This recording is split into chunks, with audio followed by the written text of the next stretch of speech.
foiling spot, the lovely Levy. And Chris is back from a hiatus, our head instructor. So he's back working and running the school here. Yep. We also have Taylor teaching, and then Jake's coming up as well. So we have 3 full-time instructors ready to go this fall and winter season. We're making a quick video just to let everybody know, but we're back. So wingfoiling on the new One Lock gear, which has just been awesome. Super good. So good, right? And then, we're teaching on the Code V2 from Slingshot, as well as the Core Pace and the Enduro and Catalyst from Ozone are kind of our new school kites right here at the levee. So the levee's 2 square miles of waist deep water. Our Wingfoil lessons are like dike style, right? Yeah. So I think we're going to take all wing lessons to the dike. We have flat water on either side of the dike normally, so we just kind of pick the side that's flat for the day and get you out there. Get you out there. So smooth winds, strong winds, but that flat water. Flat water. Because the dike's breaking those waves, and that's, correct me if I'm wrong, but the biggest issue I have when I teach wingfoiling is the swell action, just people bouncing on that board. Yeah, exactly. Yeah, if we can get the balance more steady for you guys, and then now you're just focused on the power of the wing, so much easier. So come on down on Skyline Drive to the levee here and ride with us. We're out here most days. You'll see our trailer parked out here most windy days. And then if you want to do the Wingfoil thing, you can sign up and we'll take you out to the dike. Yeah. With jet ski support on the flat, smooth water. Smooth winds, exactly. Out there, and that's, a place you can ride as well. If you call the shop and talk to Bobby, Jake, Tiffany, or Taylor in the store, they can tell you when we're going to be out there if you want to just come out and ride. At the same time, we're teaching out the dike, kind of learn the spot and all that. So glad to be back out teaching every day, 7 days a week. 7 days a week. Chris, love it. Yeah. And I'd like to see you guys out there to progress and maybe learn a new sport. Efoiling, wingfoiling, kiteboarding, kitefoiling, all these things, as well as some tanker surfing. Yeah, we're getting into people into tanker surfing as well. It's helps with the prone foiling. Prone foiling in Texas and Florida is incredible. The conditions here are incredible for that. Yeah, we're about to get into our season for that too. Yep. Yeah, so it's going to be absolutely amazing. So when was the first year you got into kitefoiling or foiling? Well, first year I got into kitefoiling was back in, I want to say, between 2010, 2011. It was on the lift foils. We literally, me and Phil went to the Surf Expo, and he picked up the lift foil right there and then, came out to the dike, and he actually taught me how to foil right out here. So, yeah, it's a great spot to learn to foil for sure. That's incredible. I think the first year I got into it was about 2014 or so. So between the two of us, we probably have, maybe like 30 years combined foiling experience. Like that, yeah. It's a long time. So that first foil you rode, what kind of foil do you think it was, if you were to just like look back at it now? It was definitely, I would say, very low aspect foil. And actually, the wingspan was very, not wide at all, so it didn't have any high aspect in it at all. So it made the foil really fun turning side to side. But I would definitely say that, during certain maneuvers and stuff, it could definitely kind of slip out, pivot and stuff, twist. What do you think his goal was when he made that initially, compared to what we have now, for instance, I would definitely say that back then it was just really getting people up and flying, right? We were mostly focused on just, use a kite, get up and foil. You had a bunch of people trying it out and stuff, and it looked amazing. But the technology was just figuring out. The lift stuff was super cool because it was all carbon fiber. But literally, I think it was a year after that, or maybe 2 years after that, we got all this aluminum stuff, which really made it affordable to everybody to get in. So it was just amazing time to be a part of the foiling back then. With the introduction to that kite foil and initial kiting with foiling in general, what was it that made it so good? Was it this big kite in the sky and the generation of power, or we have this weird transition right now where guys are kite foiling, and then we've got guys that are trying to learn this new sport of wing foiling, and we've got surf foiling and downwinding and 15 different kinds of sports in this realm of hydrofoiling, wakeboarding, foiling stuff. It's super confusing from somebody who's outside looking in. Say if I were to jump on a foil from back then, or I want to get into surf foiling now, do you think I could take one of those old foils out, or what do you think is going to hinder me? So I would definitely say you want to get something a little bit more recent in foils. Unfortunately, the old foil stuff, as good as it was for back then, I would say does not compare to anything we got today. So if anything, I think the old stuff would actually be more of a hindrance than a helpful tool. We had to do it because that was what was produced. But now the wings are more stable. They lift at lower speeds. They got better glides. So, the way I love to tell my students about foiling is this. I got into kiteboarding, and what I loved about kiteboarding was the fact that the kite was my power source.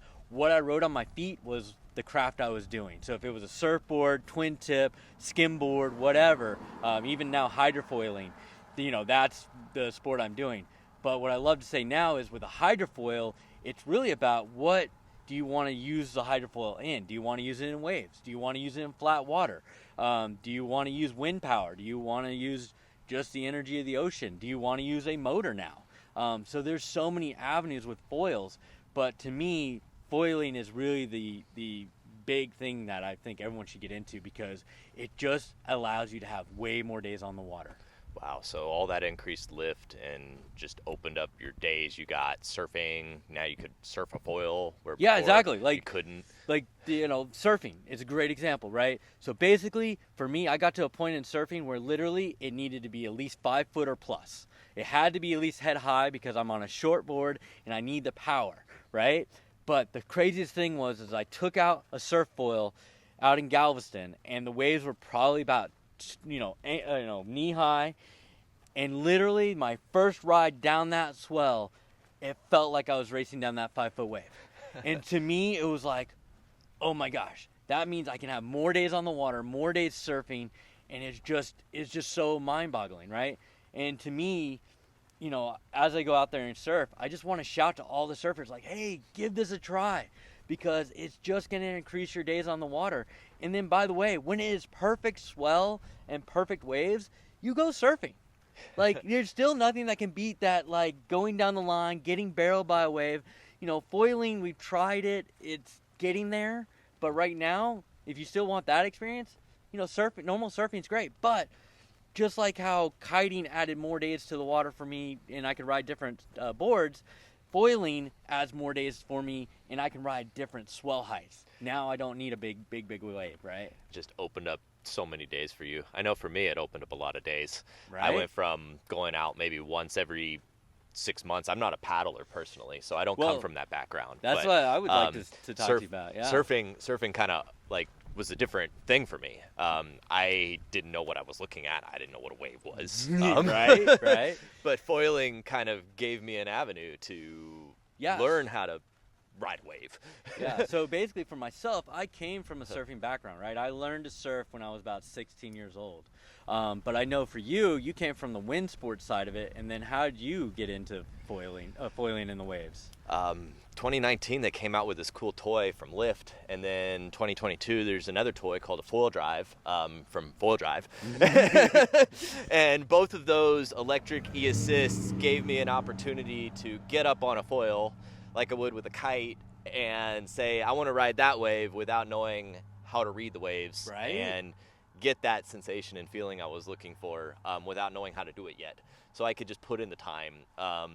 But I tried on Kitefoil stuff initially too, and like you experienced, needed a freaking same size wave you'd go surfing in, something 5 feet tall or bigger because you're on this teeny little foil. And now we've got foils that surf like a whole lot bigger, and you just like stand back and hold them. It's crazy. Right.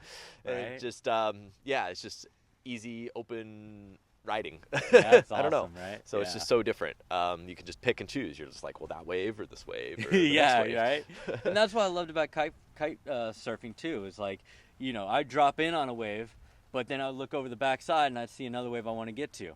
Boom! I just cut off, use the kite to get over to that wave, and then surf that wave. But now with foiling, I see another wave, I cut off, I pump over to the wave. Or better yet, if you got a foil drive, you just put the motor back in the water, you pump, put the power on, ride over to it. So again, even guys that are, mediocre to okay with pumping, they now have an option to be able to get more waves on the same ride. open up that time on the water, man. It's all about that time on the water. It's just incredible. Yeah, yeah. I mean, if you haven't gotten into foiling yet, you should definitely look into it. We give great lessons here. We can either do Efoil, we can do behind a jet ski, behind a boat. Teach you how to dock start. Teach you how to dock start. Improving skills in that department. You know, you reach these weird like plateaus, I think, in any sport really, you know, where you're just like looking at a wall and you're like, man, I want to be here with my progression and I'm kind of here. And it's tough because you're just like, well, is it the right day? Do I have the right gear? Yeah. Is it me not being in shape enough holding me back? Well, you know, we can help you answer those questions. Whether your gear's the right choice or you need more tips from, say, Chris. Chris is incredible. You know, he reads waves in a different way than anybody else I've ever seen. Thanks. But, you know, that's just time on the water. And, you It know, really is, yeah. That's what we're all about, you know, is giving you that opportunity to maximize your time on the water. You know, whether it be out here kiting with Chris or surfing with Chris even. So, you know, putting you in that place where it seems like you can open up that next door that you may be stuck right at. Yeah, exactly. You know, say you're trying to pump and you made 3 pumps and you want to make 5, you know, maybe we need to switch your stance or maybe you need to switch something up. But hey, give us a call because we'd love to help you find that thing. Or Yeah, absolutely. that foil or that, you know, piece of something. Yeah, so I mean, with we can teach you anything you want to learn with a kite on a foil, a wing on a foil, and even prone or, you know, e-foil. Like we have all that stuff to our available to us, and so we can get you out on the water in any way you want, and also teach you wherever you're at. Give us a call at 281-508-6485 or shoot us an email, sales@houstonkiteboarding.com. Our lessons URL is houstonkiteboardinglessons.com, but you can get there from our normal website. Thanks for watching, and hopefully we can see you guys out on the water here in windy Texas City.